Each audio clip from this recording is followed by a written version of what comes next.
Morning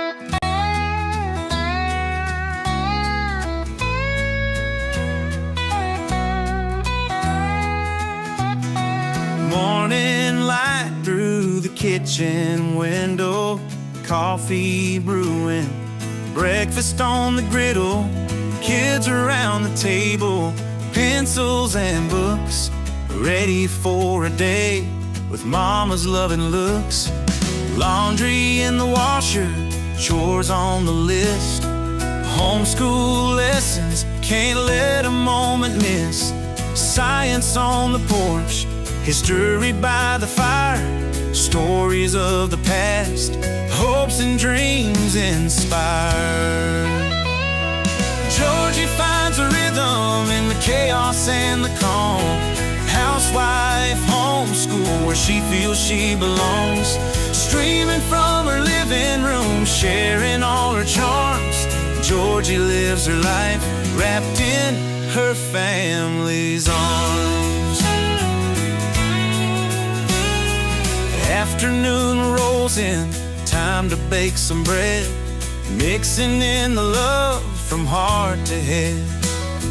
Kids are in the yard, playing in the sun. Georgie's heart is full, her work has just begun.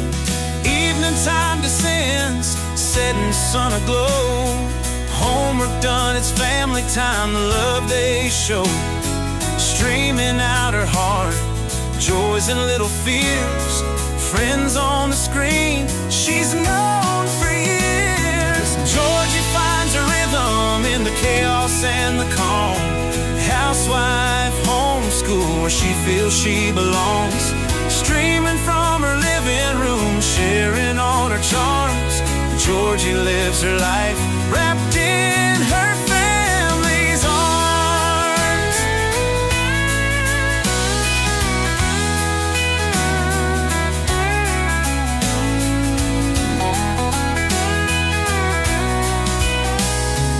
Georgie finds a rhythm in the chaos and the calm.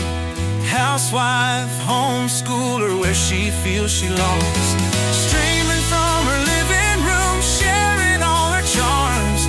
Georgie lives her life wrapped in her family's arms. Family's arms.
Morning light through the kitchen window, coffee brewing, breakfast on the griddle, kids around the table, pencils and books, ready for a day with mama's loving looks.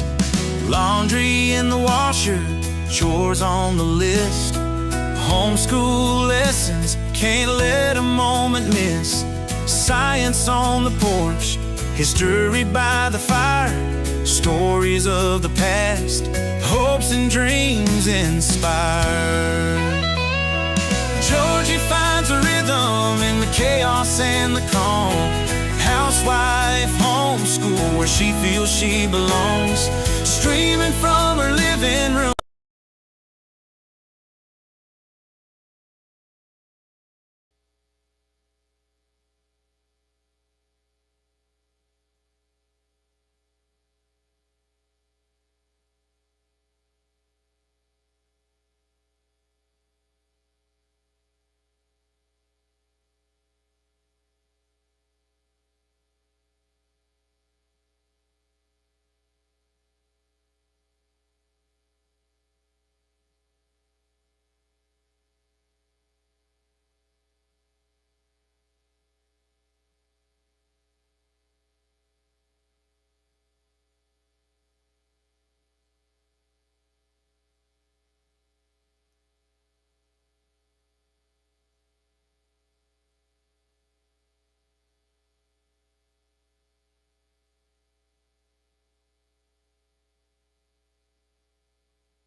Hello. Can you hear me now?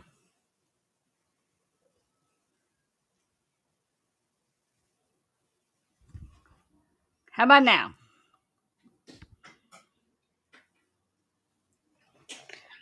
Let's try this again. Hey, everybody. How's your Saturday?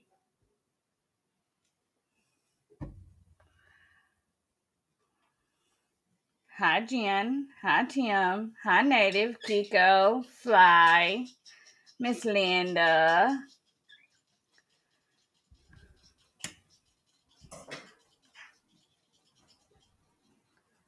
Pops.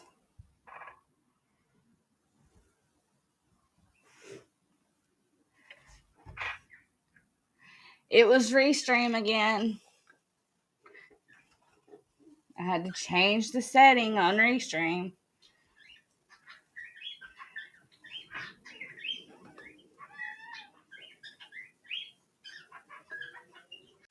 Alright, so I'm going to try to play as much of this as I can tonight with all these storms coming in. Right now they're in West Mississippi, so we're good for now.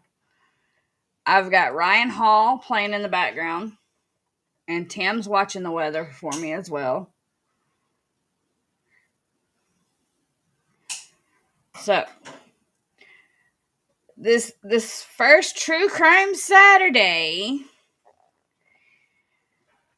consists of a situation that happened April 18th, 2015. Dispatch in Lubbock, Texas received a call for a DV report, but they did not expect the kind of horrors they were about to hear. By the time officers arrived at the caller's home, they discovered a horrific sight. In the bedroom were 2 deceased bodies. One being 27-year-old Jennifer, and the other, her boyfriend, 30-year-old Albert Martinez. Both had been shot in the head by Jennifer's ex. And the video we are going to watch is the murderer realizing he had been recorded the whole time.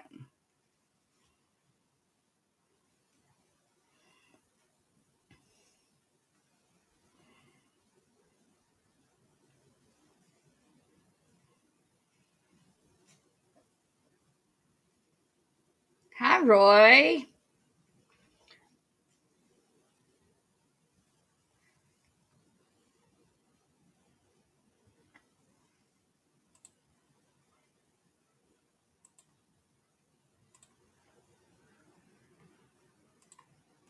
House today, and early this morning, and she was found deceased in her house. No. The man you see here is David Carrillo, a killer whose ex-girlfriend was found riddled with bullets just hours ago. And David will do his best to act innocent, but little does he know, his victim recorded her own murder. And there was a 911 call. And in that 911 call, she says you're at her house. David, why? Stop! It wasn't a drug deal. It wasn't anything else. David, you were there. On April 18, 2015, dispatch in Lubbock, Texas received a call for a domestic violence report, but they did not expect the kind of horrors they were about to hear. David, stop, please. It's not worth it. How is it worth it? All right. How is this worth it, David? Why? Stop! You're here right now. What is your problem?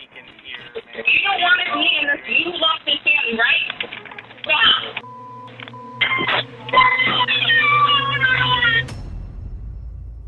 By the time that officers arrived at the caller's home, they discovered a horrific sight. In the bedroom were 2 dead bodies, one of 27-year-old Jennifer Cruz and the other of her boyfriend, 30-year-old Albert Bo Martinez, both of whom had been shot in the head. There were clear signs of a break-in as a back door was damaged. However, this was anything but a robbery gone wrong. An alarm panel directly in front of the front door displayed a flashing "alarm canceled." A message like this meant that the intruder knew the password to the alarm and disabled it on purpose. Moreover, no belongings were stolen from the home. Whoever this was only broke in with the intent to murder. And finding this mystery suspect was easier than imagined. On the call, Jessica was heard referring to a David. Looking into her past, she was involved for several years with a lover called David Carrillo just a year before this incident. In fact, he was the biological father of Jennifer's children. David was shortly taken into custody from his home as detectives only had one question looming over their heads. Why would an ex-lover only show up a year later to murder Jennifer and Beau, ruining the lives of his own children? The following footage of David's interview has been provided to us by the Lubbock, Texas Police Department, and it will capture one of the worst performances in interrogation history. Well, I appreciate you agreeing to come in and talk to us today. We're just going to basically talk about just some history. Your cell phone, do you have it with you? No, it's at my house. At your house, and what was your home address? What kind of phone is it? It's a Samsung 4. No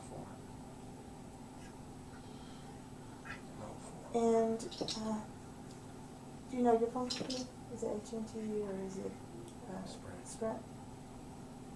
Okay, and do you have any children? Yes, I have 2. And who's the mom to the children? Jennifer Cruz.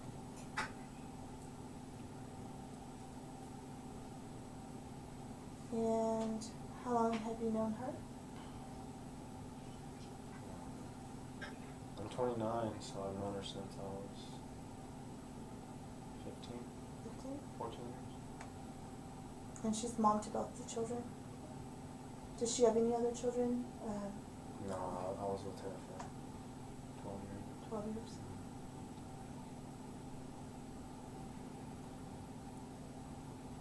And the reason that you're here today is that we do want to talk to you about Jennifer. We went to her house today and early this morning, and she was found deceased in her house. No. Yes, and that's why you're here. We need to talk to you.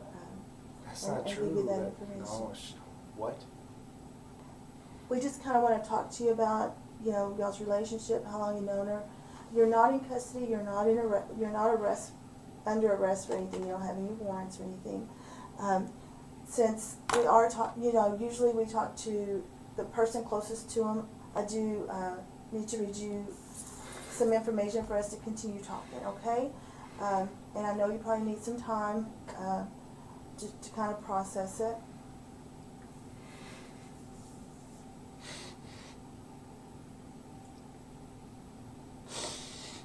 Because I know you're probably going to want to know some information, and we can give you some information, and then you maybe help us with this case, okay?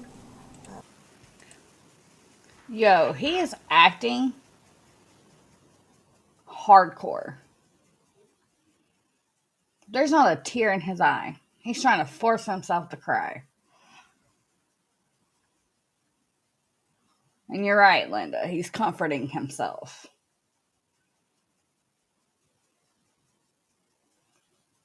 He planned all of this.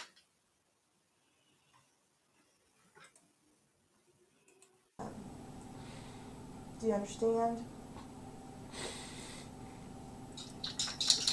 And we'll just go through some history with you, okay?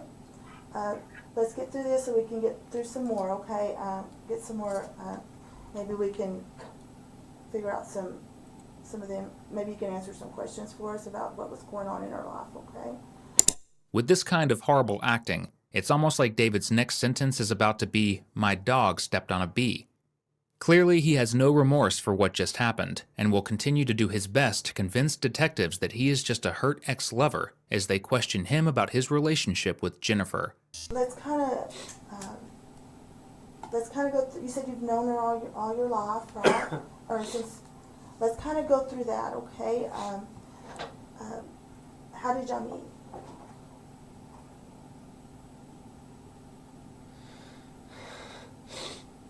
And just take your time, okay? We're just here to try and get this all figured out, okay?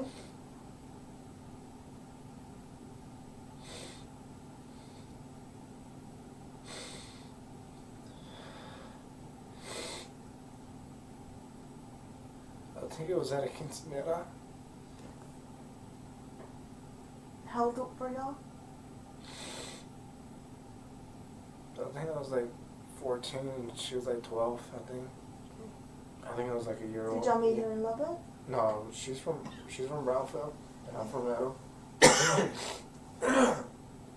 We were friends at first.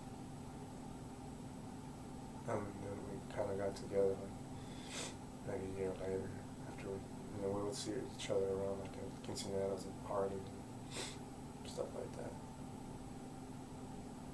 And I've known her for a long time. I can't remember.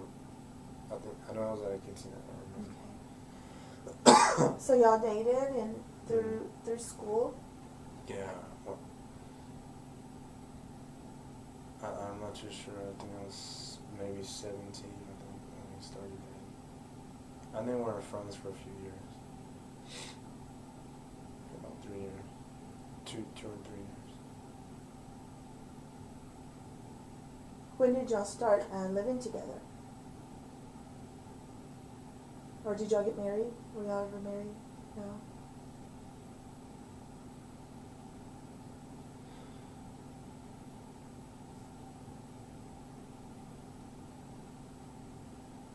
I think we were 19 or 18. She was living with her mom because I had went to jail. I think when I was 17, she was pregnant with my daughter. I went to jail because my brother had got raided, and I happened to be there at the wrong place at the wrong time.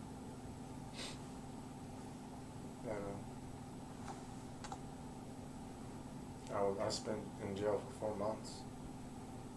And I got out when I was like in January, around when I turned 18, like on February 16th or 6th. And she was. I had my daughter in May. February, so she was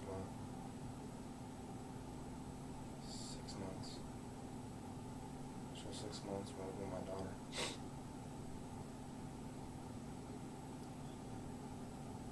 She was 6 months with my daughter, and then I got out, I had to get my license, and I had to hurry up and get a job, and they took my truck away, and the truck that it got impounded. Describe y'all's relationship when it was good. Whenever y'all, did y'all ever, did the police ever have to come to your house? Was there ever any police reports filed in Brownfield or Meadow or anywhere where y'all lived or here in Lubbock? Never. I've never heard her. I've never hit her. I've cheated on her a lot when I was younger.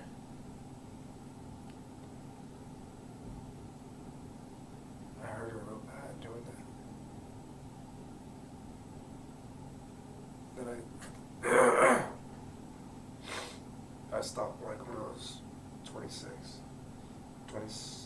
It was 25, 26. I started getting older and I was like, man, I can't be doing this to her. Y'all never argued, never had any We'd ever... argue here and there, but it would never be physical. Never, I'll never hit her. Never hit her, ever. Did y'all ever have to call the police to y'all's house? The only time she had called them is when we were split up and I was trying to get my stuff and she wasn't letting me get my stuff, and I got upset and I broke my TV because she didn't want to give me my TV. He was like, well, you can have it. And I'm like, but other than that, he let us go. I'm like, I'm just here to get my stuff. I still got stuff over there. I still got tools. I still got painting stuff. I still got my car out there. My car in the back. I still have my gun out there. What kind of gun was it? It was a Glock 40. I think it's still in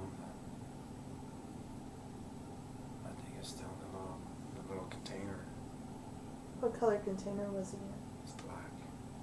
Do you remember where you left it in the house? It's in. I know I took my shotgun, but I left that behind. I don't know why. I think it's because I stopped working for Loomis. That's when I was carrying it. I had that commission license.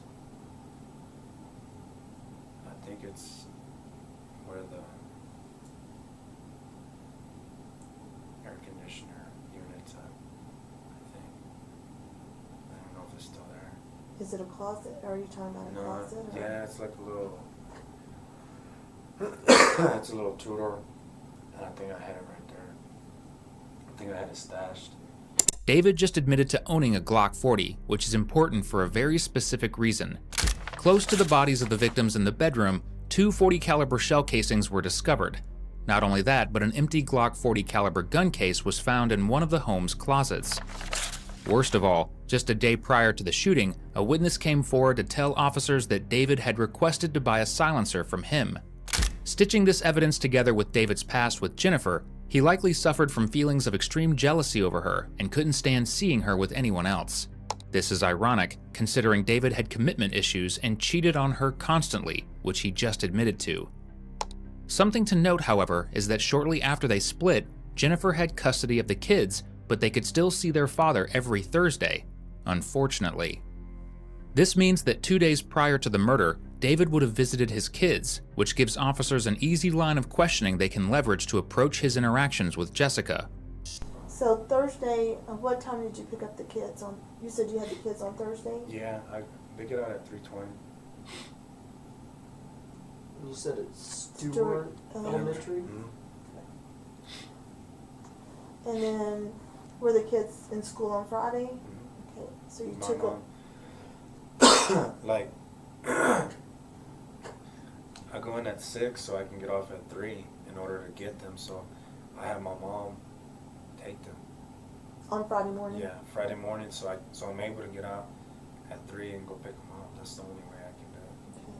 So, 'Cause I usually go in at, it's supposed to be 7 to 4, but I told my supervisor, you know, I have to go in early to get off early and get my kids. so did the children spend the night with you or with your mom on Thursday? Well, my mom. With your mom? That way she could take them to Yeah, school, you could then go I ahead get and go to them. work. Okay. And so you were at home on 100th Street on Thursday night, and then you go to work until 3 Mm. on Friday. You go to work 6 to 3, and then at 3:30 or at 3:20 you pick up your Yeah. 2 children. Yeah. Okay. After that, what y'all do after that? Went to Walmart, I think. Okay. Which Walmart did y'all go to? The one on South Loop 89. About what time were y'all there? I know I poured gas.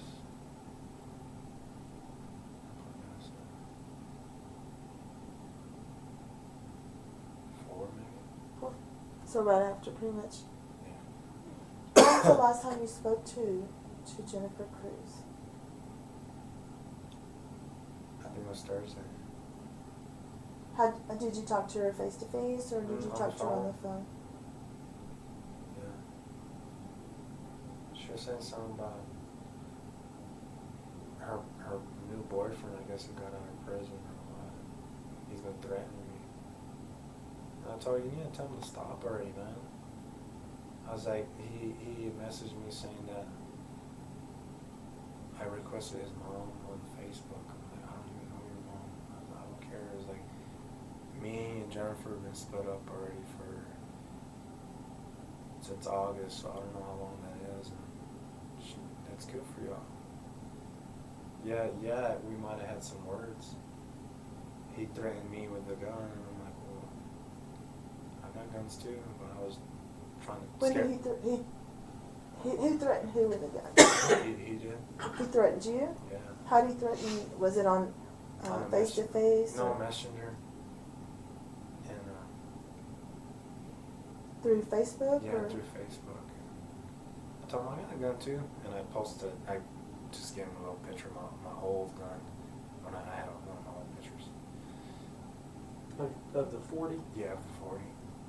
And I wasn't gonna do anything. I was like, man, just leave me alone already, man. And then he texted me the next day. Why are you requesting my mom? I was like, I don't know. So he actually sent you a text message? No, Facebook. Facebook? And that's when I called Jennifer and I was like, hey, what's going on here? I was like, what are y'all doing? I was like, what is this problem? I mean, come on.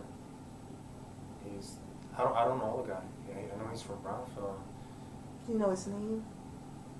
Bo, I think, Martinez. I don't know his real name. And all I know, he was a drug dealer, I guess, big time drug dealer. This is not entirely false. Albert Bo Martinez did serve time in prison for dealing drugs, which could justify David's fears that Bo was endangering his children. However, this is completely blown out of the water by the fact that Bo had left this life behind and was known to be working towards a better future, as this statement from his sister shows. Ironically enough, even David himself served time for selling drugs. So considering this not-so-stellar performance, he is only leveraging bogus accusations to push for his own innocence, and he will use a similar technique from here on out, as he tries to explain the damage from the break-in at Jennifer's house. When's the last time you've been to the house there on 44th Street? I went there Thursday. Remember when I was telling you I You had to looked go at the car? Yeah, because she had, I don't know if she texted me or called me. I think she called me. She's like, well, oh man, I don't know what she told me. She told me something else, and she's like, well, you need to come get your car because they're going to give me a fine if you don't move it. And I think because the tarp was already blown off because of the wind and the rain. I was like, okay, you know, I'll try to get it out by this weekend. That's what I told her. So that was the last time you were near the house? Did you ever go into the house on that day? Did you notice any damage to the house on that day that you hadn't, that was strange to you, or? Not that she has an alarm on her, Okay. so I don't know. Does the alarm work? Is it? Yeah, I think so. And what kind of an alarm system is it? Is it Just surveillance? no, or it's just a basic. Basic, you type it in. with Do the you still have alarm? the code? No, she changed everything. Sometimes Jennifer's real forgetful. She would just like, man, she would leave the doors open, and like the front window, you can go through the front window. It's unlocked, or? No, it's like it's one of the old school doors, where the windows where it slides up and it has like a little lock there. You can go through that anything. I was like, you need to fix that. I was like, so anybody can come in here while y'all asleep. So I never got that fixed because I couldn't never find the piece to. I really didn't. I should have tried more to try to get that piece, but I never really did. I was too busy trying to paint the house and paint the house and make it look nice. And I was building a deck, a patio deck in the back, and I just, it wasn't even in my head to even think of it. So, when the police got over there this morning, and SWAT's sitting out there, and SWAT took you out of your house, what did you think? Because that is not a normal occurrence. I've had that done before. You have? And When I got. what happened when you were taken out of your house by SWAT the last time? Why did they have to do that? When my brother got busted. Okay. Okay. Yeah. Man, I really. So what was your thought this time? Drugs again. Okay. I heard Jennifer thought I was a drug dealer. Okay. I was like, "Girl, I'm not selling no drugs, man." Why did she think you were feeling that? Because everybody, some guy named, I don't know his name, but he's like, she invited me a while back to her house. I was like, what's going on? I was like, what are you doing? she was questioning me like, what are you talking about? I heard you were selling drugs. I was like, selling drugs? I mean, that's what I went to jail the first time. My brother's in prison for years for that. Why would I do something like that? I told her, I was like, you know I work hard. She's like, I heard different. It's like, I heard you're selling drugs for Rex. I'm like, what? Which brother is in the penitentiary for drugs? My brother Michael. Okay. Is he older or younger than you are? He's older. Okay. So you believe that it was probably a drug-related thing that Jennifer had called into the police, and that's why the SWAT guys were there and had asked you to come out of the home? I guess. Man, it scared the hell out of me. Keep in mind that David has been talking to detectives for nearly an hour, yet not once has he asked a single question about Jennifer, and most shockingly, about his own children's well-being. After losing their mother, you would think that a father would be concerned about this.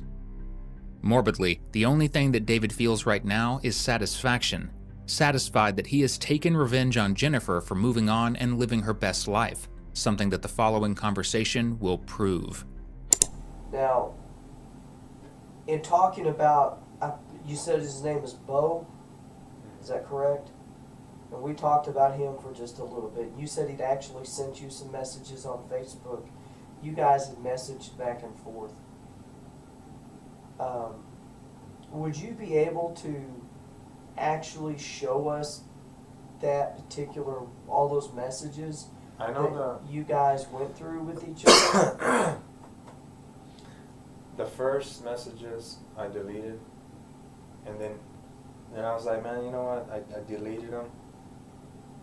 Then Thursday, he texted me again. I'm like, this guy. And the first message is like, why are you trying to request my mom on Facebook? He's like, if you need to know something about me, you need to come to my face. Stop being a female about it. And that upset me. Okay. That was Thursday. That was Thursday, and we're going back and forth. And So when you say you go back and forth, what did he says? Come to my face. What do you tell him? Do you remember? Do you say, yeah, I'll meet you somewhere, or I don't need to do that, or? I really don't remember what I told him, but he's like, I was talking so much crap. Yeah. I was like, I don't want Jennifer. I was like, you can have her. And I was disrespecting her. And when you say disrespecting her, how were you disrespecting her?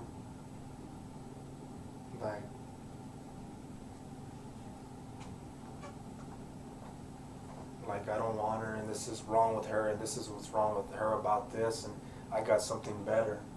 I got my girlfriend. I got me something. And it was so much. I was so upset because I'm trying to wash cars, and this guy's over here texting me about something I don't know. I'm like, who's your mother? And he never asked me. He never answered me. And that's when I told you, I called Jen, and she was like, what? So you need to stop requesting his mom. I'm like, oh my gosh. I was like, who is his mom? I was like, I don't know who his mom is. I was like, why are y'all acting like this? I was like, you can have him. I was like, we've been split up for I don't know how long. I thought you were with someone else. What are you doing? Whose is it? Which one is it? And she just hung up on me. So was there a feeling during the last month, since you guys have been having sex and kind of hooking up, that maybe that you guys could get back together and repair it? Yeah, man, there's so much damage there. You think it was beyond repair? I hurt her so bad. Do you y'all were just having sex and that was about it? Yeah. Okay. And shoot. You said you hurt her real bad. Was that when you left her, or? Yeah, I left her. Because she stayed with you when you cheated on her. Right? Yeah, she did. She would leave like for a week or two, or come back. Not months, like these two past times.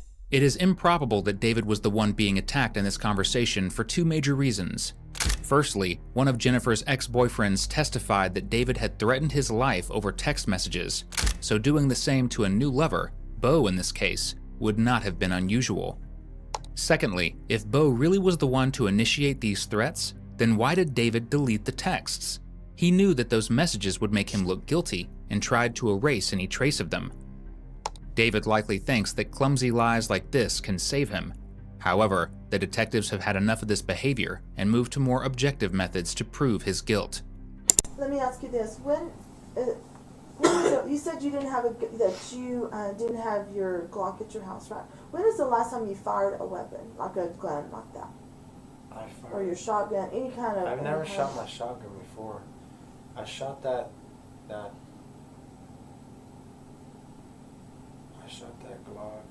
when I was taking the test for Loomis. So it's been a while since. So right now you haven't shot a gun in the last 24 hours. No. No. We have a test that we need to do on your hand, and that will just show if you fired a gun. Okay. We'll do that right now if you don't mind. We'll go get someone that way. Just stay right there. They'll come to you.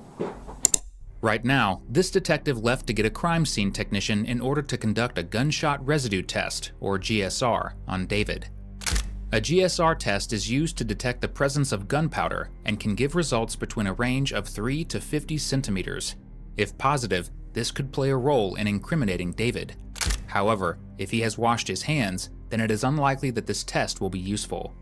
In either case, this only makes David panic more, as he believes this can convict him, and this detective in the white shirt will do his absolute best to compound on the pressure built because of the GSR. I'm not sure how familiar you are with investigations. There's a ton of stories on TV, but basically when you have a deceased person like Jennifer in this case, she's in the middle, right? And then we work closest and we eventually will work out. Okay, you're probably the closest person to her that we could identify the quickest. Okay, so that's why you're here. We're trying to get every last bit of information that we possibly can that can lead us to who would do this. Okay, so doing a test on your hands is great for us, because the faster that we can move off of anybody, the faster we can go and move on to another person. Do you understand what I'm saying? What we're actually trying to do is exclude as many people as we can, because at the end of that time period, the only people left, or the only person left, we won't have any choice but to include them. Do you understand? All right, guys, just a quick recap for those just coming in. This is a case out of Lubbock, Texas from 2015. This man currently being interrogated is the unaliver. He unalived his ex-girlfriend, which is the mother of his 2 children, and her current spouse of the time.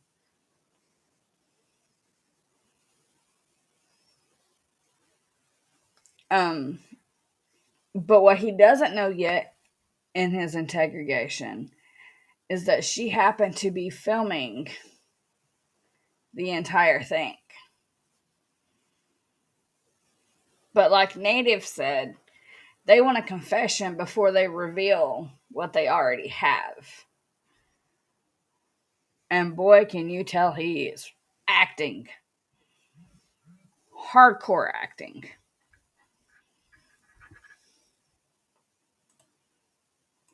Understand what I'm saying? So, we talk to you, we ask you questions, we want to know, where were you at during these times? Tell us about your movements. Tell us about people that can verify information. Da-da-da-da-da. We do all that so we can gather all that information and exclude you from the equation and move on, okay? So, if you have any questions, you can ask. I don't know about how much information that Detective Pena can release at this time, because it's an active investigation. It's only hours old, okay? But everything that she does ask you, or anything that I happen to ask you, please just be as honest and forthright as you can, and as detail-oriented as you can. Okay, I know it's a big shock to find out what happened, but the more information and details that you can give us, the better, because that's going to help us narrow down the field of who may be responsible for this, okay? Okay. This is Detective Lindley.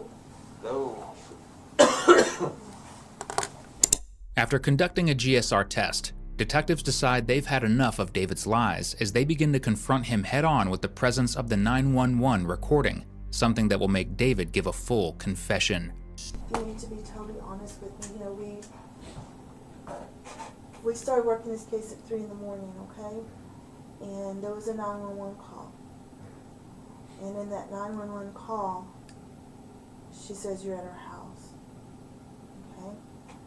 That needs to be explained by you. That's why I asked you so specifically, when was the last time you've been there? Because in the 911 call, she's calling your name and saying put the gun down. And it's all recorded.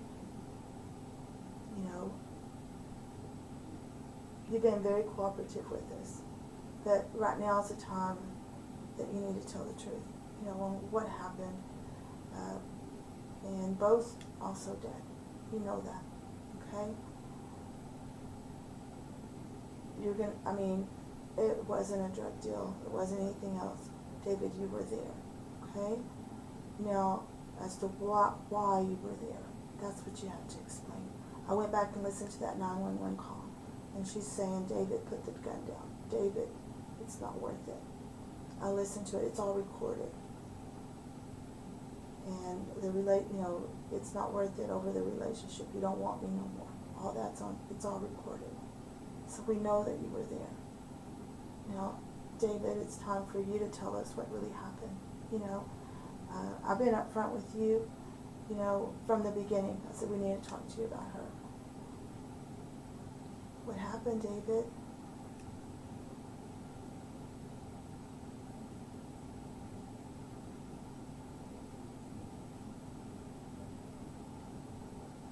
Okay.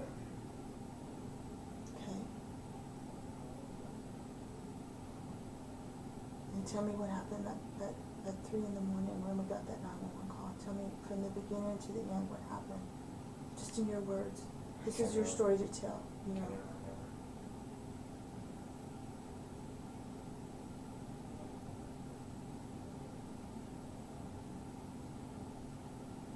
Which vehicle were you in when you went over there? The Dodge. And where was Jennifer when you got there? In the room. Which room? Her room. Her room. Where was Bo? There.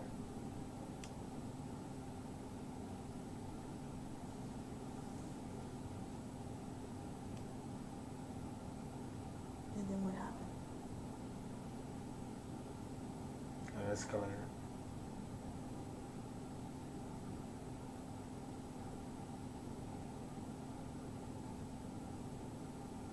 Where did you have the gun? Did you get it? Did you take it with you? Yeah.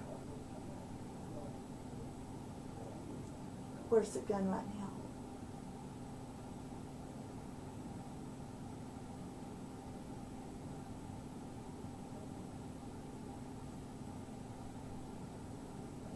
It's by that old CVS. On the loop. In the trees. And where? By the trees. By the trees? By the trees. Tom Street Place. Tom Street. Oh, okay, off of Marshall Sharp Freeway. It's that abandoned building right next to Tom Street Place. What side of the building, partner? Is it closest to Marshall Sharp or closest to 34th? Marshall Sharp. Okay. Is there anything else with that guy? Do you have, is the magazine with it? I think so. Okay. Where's your clothing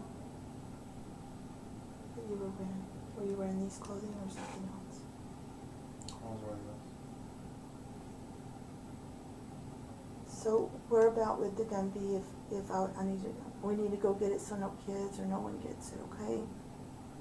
Where would we, if we wanted to go straight to that gun, is it inside the building? Is No, it it's just stashed behind the trees. Where the gate's at, there's a gate, and there's some trees where it ends before it first starts. You say a gate? Then there's a gate, driveway, there's a gate, there's trees, and it's right there. Is the magazine with it? I think so.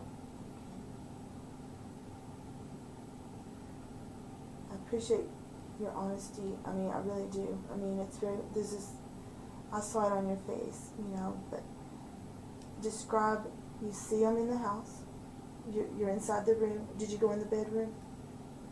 Okay. And then you said it escalated. Tell me what happened in your words. He came at me. How did he come at you? He got up and just came. Shot him. And what did Jennifer do? Same thing. The moment this 911 call is mentioned, you visibly see David going red and panicking, likely thinking he should get a refund for those acting classes he took. Now he will try to fall back to self-defense as his last hope of proving his innocence. However, this claim is easily dismantled from the audio recording alone. It is difficult to tell without video, but neither Jessica nor Bo showed any kind of aggression. Rather, they were pleading for David to stop as he unloaded on them in cold blood. So why'd you go to the house? I was gonna confront him. Tell him why is he threatening me.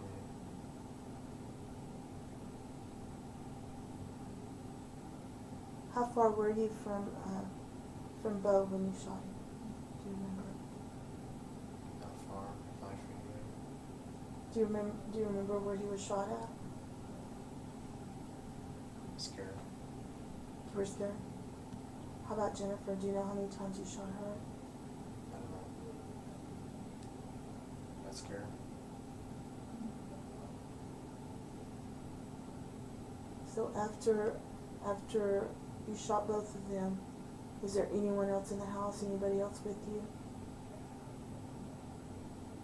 Does your friend know? Does she know what happened? Did you tell anyone?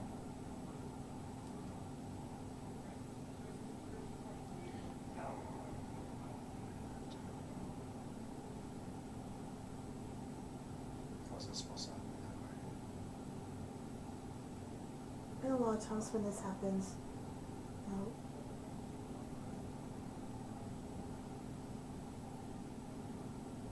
do you remember the words? Any other words that they said to you? Did y'all have any kind of conversation before you got there? Had you called her, called him? Had you texted? Any conversations between you and them?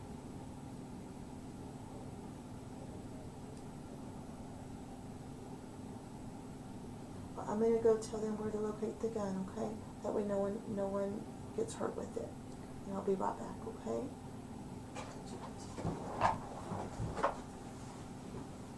Will you still give us consent for your residence in your cars? It's up to you. Yeah. We'll come back and talk, okay? You had told us that you had your Glock 40 in that house, and we've gone over that extensively, but we now know that there's a good chance that you had it all the time. Is that correct? No. When did you, I've had it for a few months. Okay. Is that the same weapon that you used? Okay. How did you enter the home? Do you remember? A window. A window? Okay. Is that the same window you told me about? No, there's another window. Okay. And when you entered the window, how did you open the window to enter the residence? It just pushed up. Okay. Did you do anything to try to prevent yourself from leaving a fingerprint or any trace of yourself, or was that a concern at the time? When it escalated, yeah. Okay. So Your intention on going over there was to what, sir? Just to scare him. Okay. Do you have the weapon on your person, on you? Okay. When you entered the home, how far did you have to go before you made contact with Jennifer and Bo? Far. Okay. Who made contact first, you or them? He did. He did? Okay. Did he come out of the bedroom? Yeah. Okay. Was there... Well, I went into the bedroom and he got up real fast and Just happened that quick? Well, Were they laying in bed or were they? yeah, they're laying in bed, I guess. What was he wearing? Do you remember? Did he have a weapon at the time? I'm not too sure. Okay. Did you, as soon as you saw him, did you just go ahead and shoot at him? Okay. What happened when you saw him? I was telling him, I was like, why you threatening me and this and that.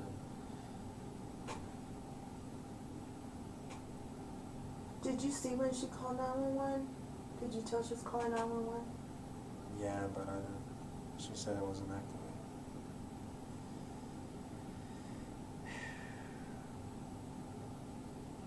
Why did you shoot her?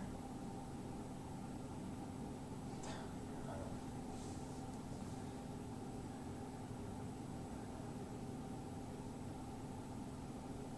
know. Mind went blank. David doesn't know it, but he is his own greatest enemy because of the statements he just made, which show this situation to be anything but self-defense. Not to mention the evidence from the crime scene. While Jennifer was discovered shot on the bed, Bo's body was found face down close to the washroom in the northwest corner of the bedroom. This meant he was likely trying to run away, not threaten David. Had there been anyone that you talked to that you said you were going to do this or go confront them that could say that he was just going to go talk to them? Did you talk to anyone about that? Did you tell your brother, I'm going to go talk to him? Yeah. No, I just told my brother he's threatening me. You said you were talking to Prieto, or what's his name, Yato? Yeah. Did you talk to him about anything that was going on? That he, so you told your brother he'd been threatening you. Did you tell anybody else? I don't know. And you didn't talk to her at all that day? You didn't talk to Jennifer at all?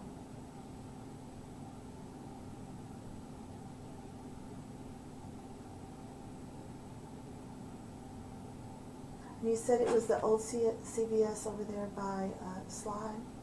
You said it's about some trees. Did you go by yourself when you dropped that off, or?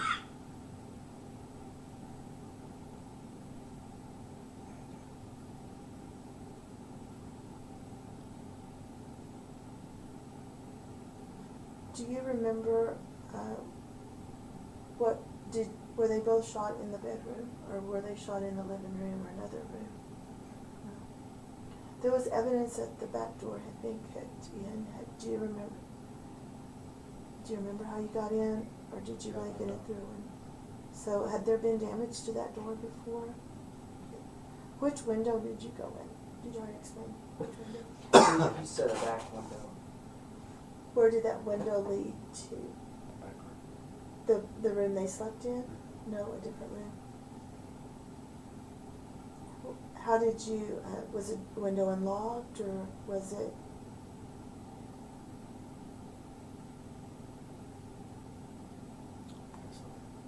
So you just slid it open and entered?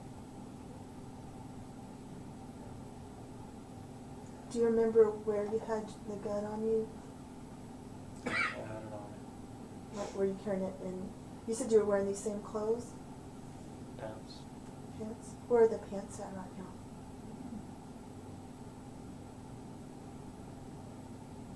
Like I said, pants. In your vehicle, in your red car?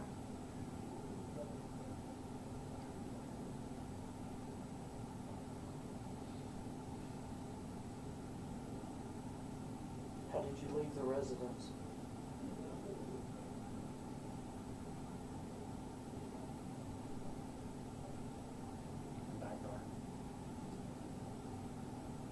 go through the back gate? Where did you park when you got there? Other side of the street. On the side, would it been on 45th. 45th? And you walked in?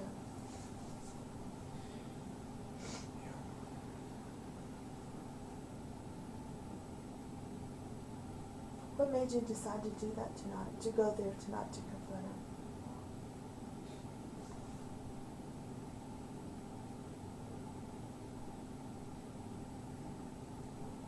Thoughts in my head, just sometimes it's just I don't know if I need help or I don't know if I'm bipolar or what. She was always telling me if I'm bipolar. You're always bipolar, always acting crazy. Not acting crazy, but just flip out. Had you ever hurt anyone before? Ever? Well, they're gonna call me as soon as if we need to. Would you show us where that gun is? If we need to transport you there to show us exactly where it is, would you do that for us? I think you think they can find it pretty easily with the information you gave us. Just look at the trees. I'm sorry. Just by the trees. Just by the trees. In the back. It's kind of buried. You know, it takes a lot to explain what happened. A lot of times people get scared even when they talk to us. I appreciate you talking to us and that we can bring closure because, you know, your children are going to need some help from this, okay? They're going to need some closure. And the first thing that you did is you took that step today, okay? I know it's hard, and I know that it takes a very big person to be able to sit here and admit to. A lot of people won't stand up for what happened, you know. But the ones we're concerned about too is, you know, right now your children are finding out that their mom is gone, and yes, sir. You know, and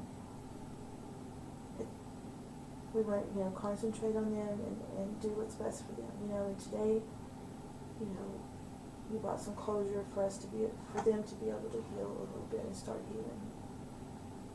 It's a long process, though, you know. And I know you love your children. You've done a lot for your children. You explained that to us.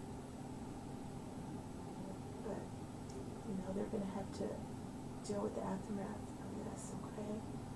We'll get on some counseling and make sure that they're taken care of too, okay? Do you have any questions for us, Julia? At what point did you decide tonight that you needed to go over to the house?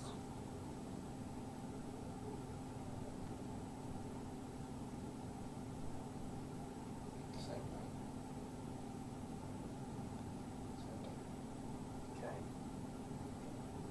We talked pretty extensively about you going to your mom's house, y'all eating dinner, you made a couple of phone calls from there, you drove around the South Loop because you were under stress. Is all of that information true? Okay. You said that you drove around till about 11:30 or so, you returned to your house. Did you, in fact, go back to your house about 11:30 or midnight, or, okay. At what point did you leave your residence to travel to Jennifer's house? You know what? When did you leave your house to go to Jennifer's? Do you remember? Did you just drive straight from your house there? Or did you, you know, drive around, sit in your car for a little bit thinking about what you were doing? You just went straight. You don't remember.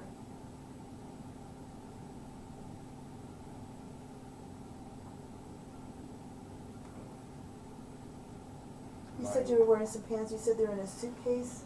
Was there any other clothing that you were wearing? What kind of shoes were you wearing? Sorry, No, I forgot to ask that. it's regular shit. When you say regular shoes, what did they look like? Black I'm sorry, black polo. Are they in your suitcase also? Are they in your room or in your house? I think they're In your not room? over in my car. Well, can I talk to my mom? Oh, there's that. What's her name? You don't know it?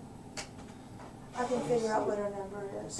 David doesn't show an iota of emotion during this entire conversation, much like a sociopath. Even while confessing to murdering 2 people, he can only act like he's choking on tears as all of the remorse he shows is animated. But there is one more question left in this interview. Why would a man devoid of any emotions even want to confess in the first place? Luckily, David answered. Guys, I have the volume turned up as loud as it'll go on the video. If he would just quit whispering, we wouldn't be struggling. But it's almost over. There's 2 minutes and some odd seconds left of that, of the video. And then I will read off his punishment, what he was sentenced, and all that good stuff. Answers this for us, and it is nothing short of pure hypocrisy. I'm just curious, what made you decide to tell us the truth this morning?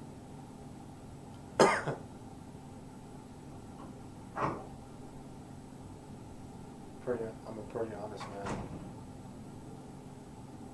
I don't like to lie.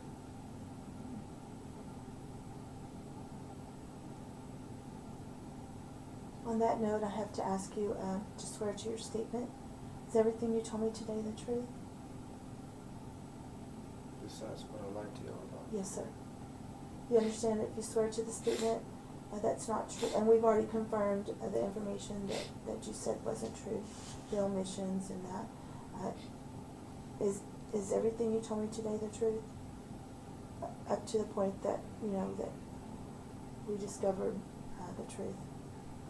With that being said, I'm going to end your statement.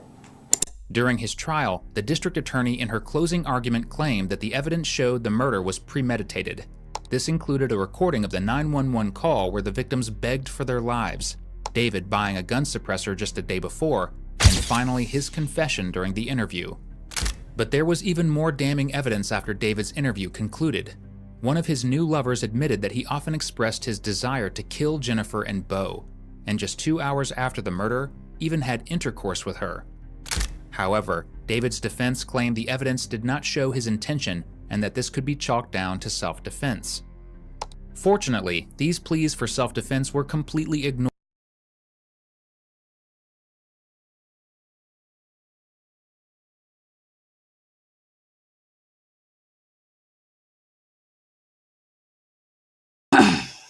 So he was charged with capital murder, and his sentence was upheld for Lubbock in 2015 for a double homicide.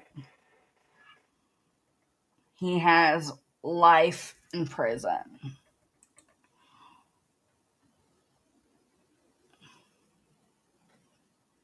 That's him.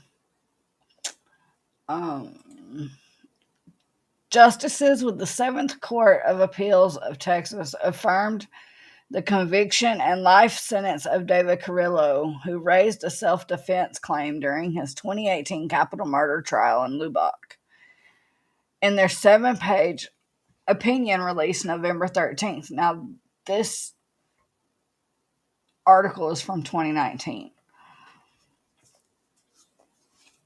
The justices overruled Carrillo's 4 issues of appeal, which argued that there were insufficient evidence to convict him, that his trial court improperly admitted evidence and improperly failed to allow jurors to consider that he acted in self-defense.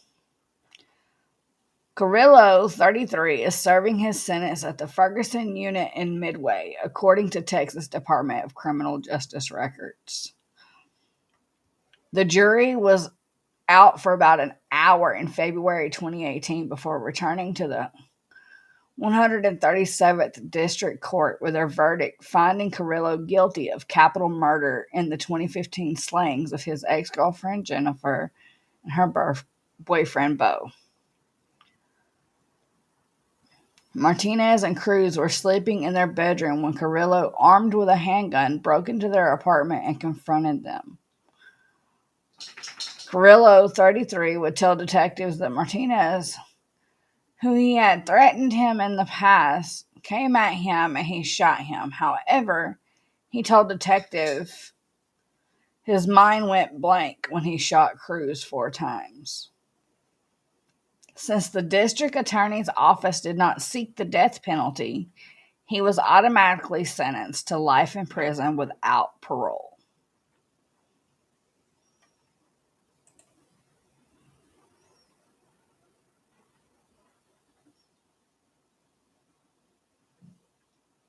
Right, Roy?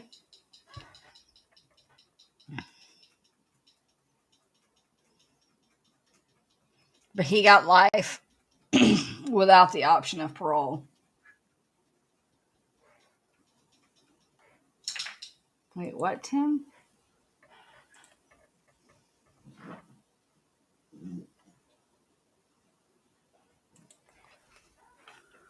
Huh?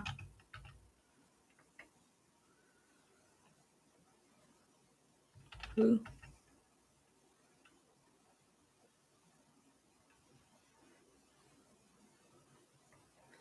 He did. I believe he deserved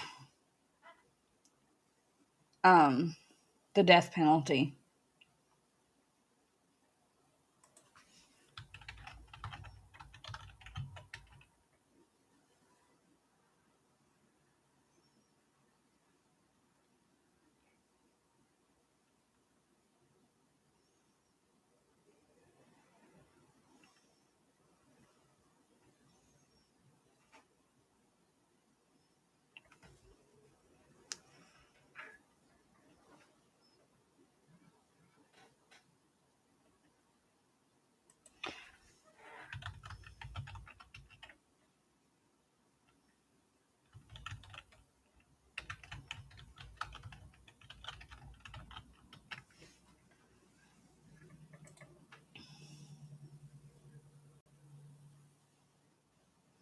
And next week, guys, I was watching videos before stream, and I found another one that is going to absolutely disgust y'all, like the case with Lynette has.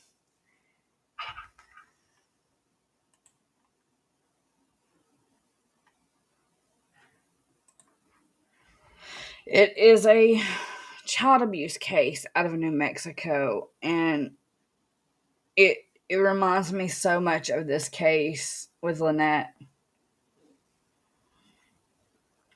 So be on the lookout for next Saturday's stream. I almost changed my mind from doing this one to doing next week's video because it just blew my mind.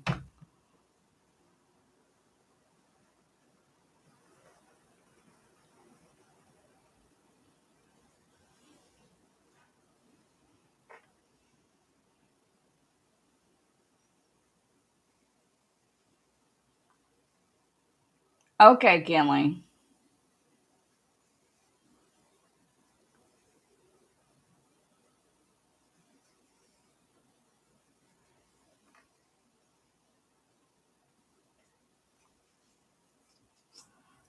I mean, you are my golden mod, so yes. I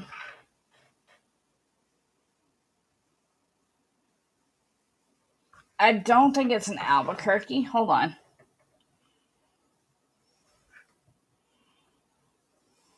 It is in New Mexico, but I don't. It was Texaco, New Mexico.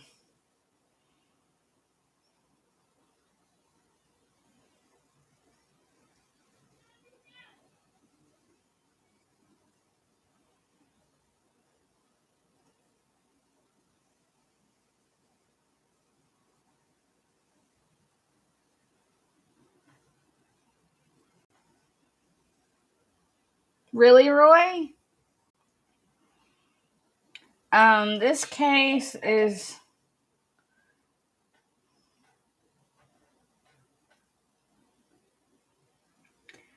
about Jamie Cushman out of Texaco, New Mexico.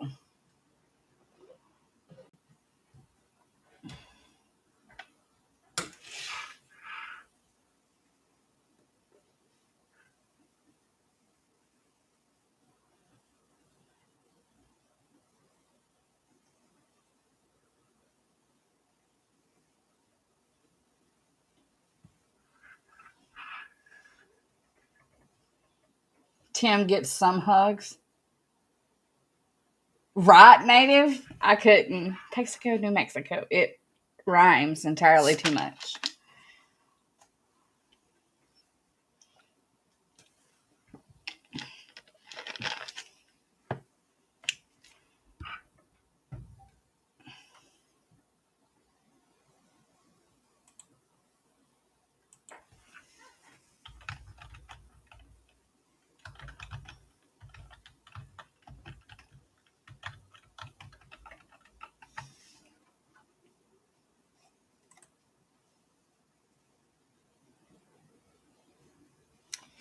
I hope you guys enjoyed the first episode of our true crime series. Check out the logo I made while we were watching the video.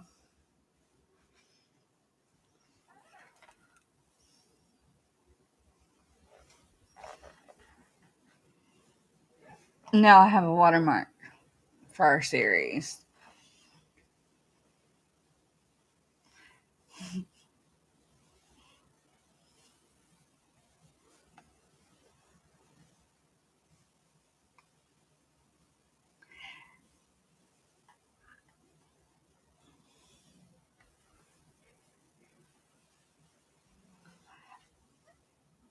Yeah, I've been seeing several cases involving children. I watched one video earlier where a girl had 7 pregnancies and she unalived them all as soon as they were born, and she stuffed them in a box in her garage. I could never. I don't understand women these days.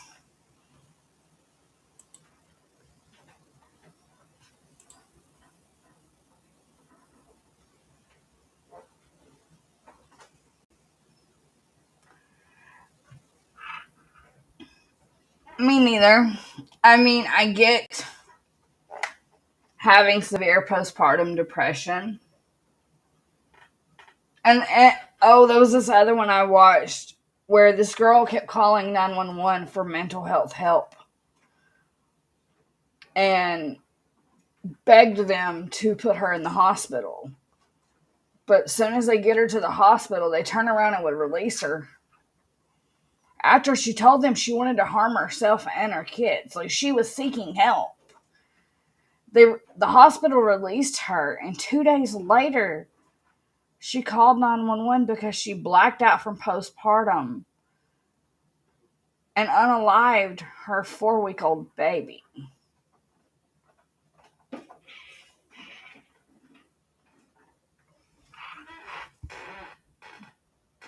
have a cat in a box. Yes, Jinx, I see you. He claims all the empty boxes.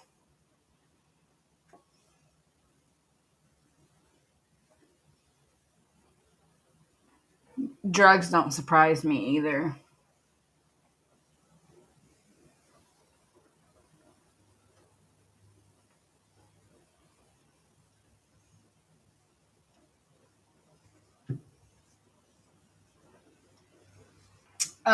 And then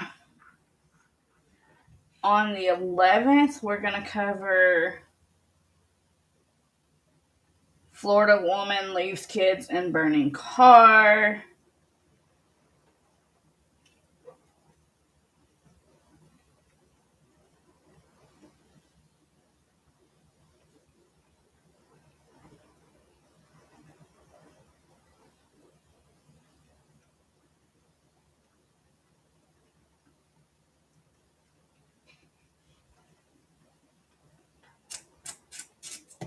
and I'm still looking for others. There's this one case where, and of course it's in Florida, shocker, this woman left her children in the car to go in and steal, shoplift, as her car catches on fire.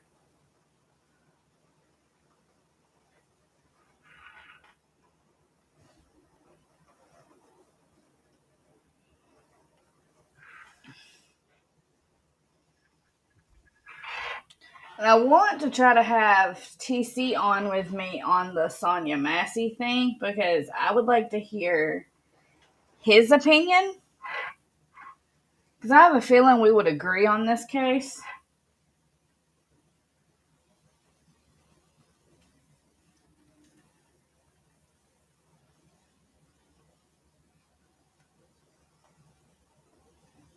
I'll try to get a panel together for that one on the 18th.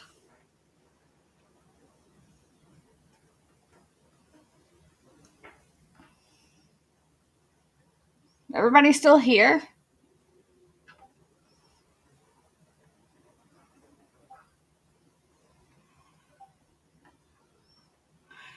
Are you?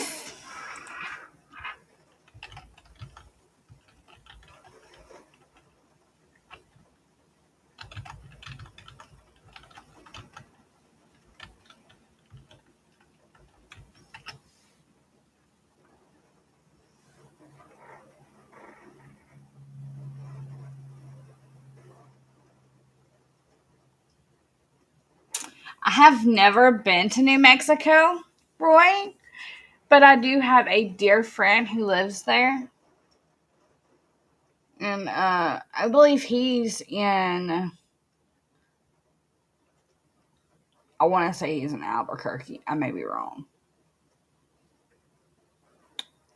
I don't know. I had 13 people in here, and now it's down to 9.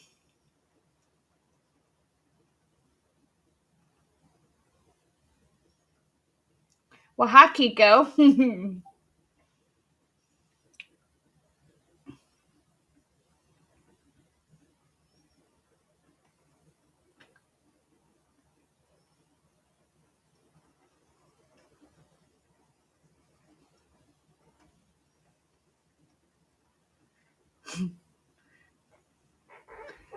Don't you worry, Kelly. You'll have all kinds of YouTube grandparents.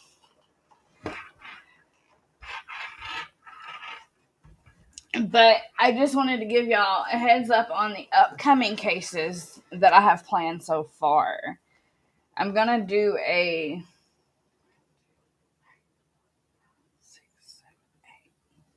9-week series, and after those 9 weeks, if y'all want me to keep doing it, I'll do like a season 2 and do another 9 weeks of different cases. Nice, Roy. Yeah, no, I've never been down there. Although my friend Xander has been trying to get us to come down there to visit.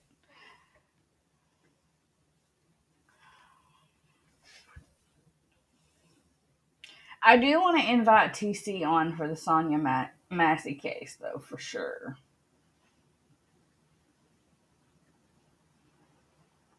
Really, Kiko? Yeah, I've seen this and I was like, are you serious? Like, is he that stupid? Like, he saw her on the phone. He saw her making that 911 call and he still decided to shoot her 4 times.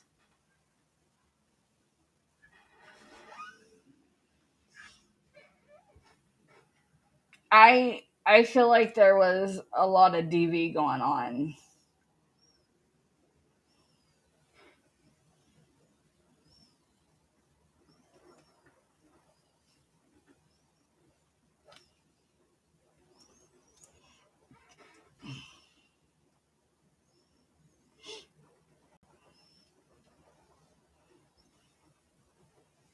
So Saturday the 4th, which is next Saturday, we'll be covering the Jamie Cushman child abuse case out of New Mexico. And then on the 11th, we will do the Florida woman leaves her kids in burning car.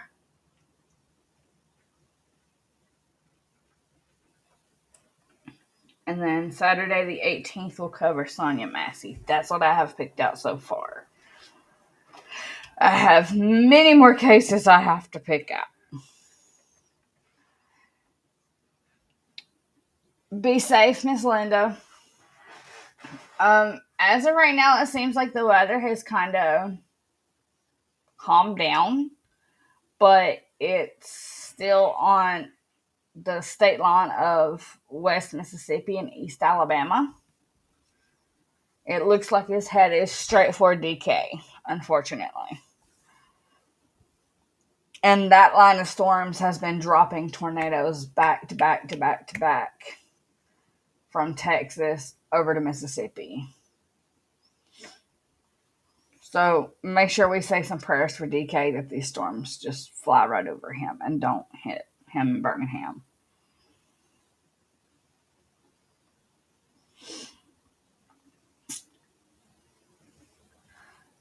We have been on for an hour and a half. We covered our case. We know he was charged with capital murder and got life without parole. I hope you guys enjoyed this. I will be back Monday morning, hopefully. Internet providing properly. With Mr. Coop. I know Mr. Coop misses me. I miss one day and it's the end of the world. I love you guys. Remember, you're one of a kind. Never let anyone dim your light. And I'll see y'all soon.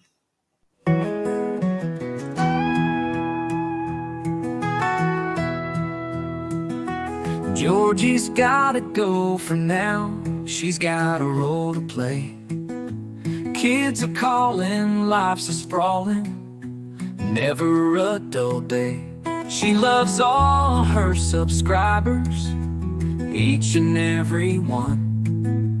But mom, life's calling louder till the setting sun. Goodbye for now, dear friends, till we meet again. Georgie's heart is full of love for every message sent. You're one of a kind, don't let them dim your light. She'll be back real soon, till then, good night. In the quiet of the evening, when the kids are fast asleep, Georgie reads your messages, a treasure she'll keep. Though she's busy now, her mind's on you all, wondering about your days and nights as the raindrops fall.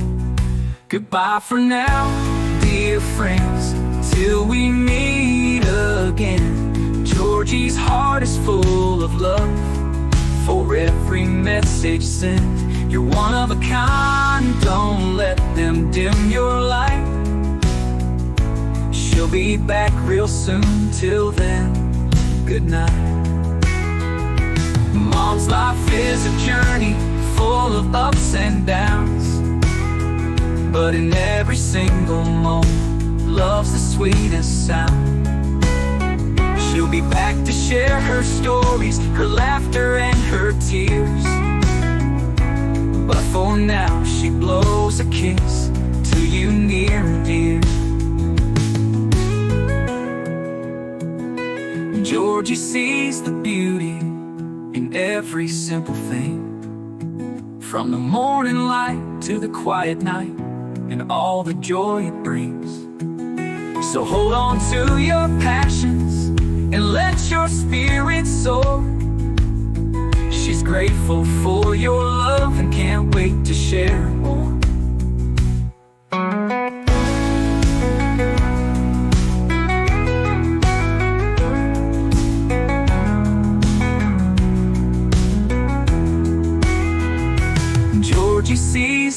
beauty in every simple thing, from the morning light to the quiet night, and all the joy it brings. So hold on to your passions and let your spirit soar. She's grateful for your love and can't wait to share more. Oh.